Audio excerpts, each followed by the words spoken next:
Hello guys, আমি টুপন আর welcome to my channel Saturday and Sunday special. আজ আমি বানাবো chicken burger recipe KFC style. তো দেখুন আমি কীভাবে এই রেসিপিটা বানাই।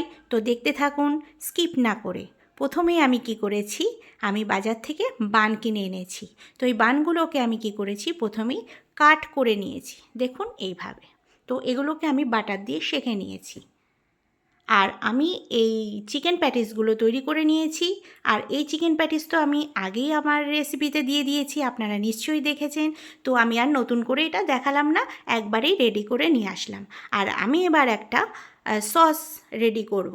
কিভাবে রেডি করি আপনারা দেখতে থাকুন। তো প্রথমে আমি কি করেছি, একটা ছোট বাটি নিয়ে নিয়েছি।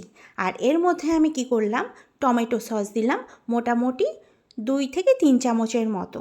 এবার এর মধ্যে আমি একটু পিৎজা সস দিলাম মোটামুটি 2 চামচ। আর এর মধ্যে দেবো আমি রেড চিলি সস, মোটামুটি এটা 1 চামচের মতো আমি দিয়েছি। এবার পুরোটাকেই আমি এটা মিক্স করব। এবার আমি মেয়োনিজ রেডি করেছি, এটা আমি সম্পূর্ণ নিজে করেছি, বাড়িতে তৈরি করা। আর আপনারা যদি এই মেয়োনিজটা দেখতে চান তো আমাকে অবশ্যই কমেন্ট করবেন, আমি আপনাদের রেসিপিটা দেখাবো। তো আমি কি করেছি, বানের হাফটা নিয়ে নিয়েছি। আর যে সসটা আমি রেডি করেছিলাম সেটা এবার এই বানের উপর এইভাবে ঠিক দিয়ে দেবো।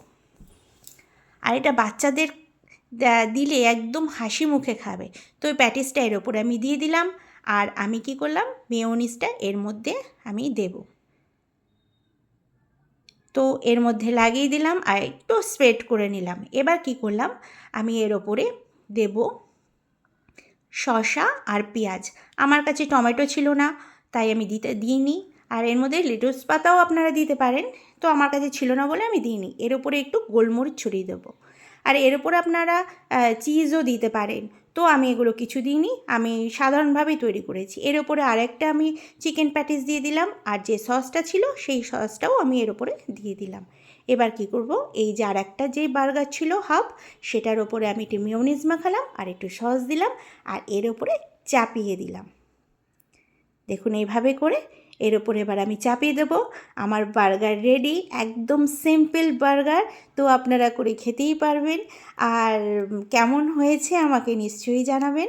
আর ভালো লাগলে একটু লাইক শেয়ার করবেন। দেখুন আমি সব কটা বার্গার রেডি করে নিয়ে এসেছি।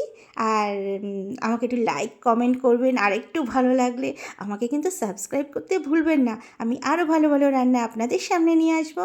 আর আজকের মতো টাটা, ভালো থাকবেন।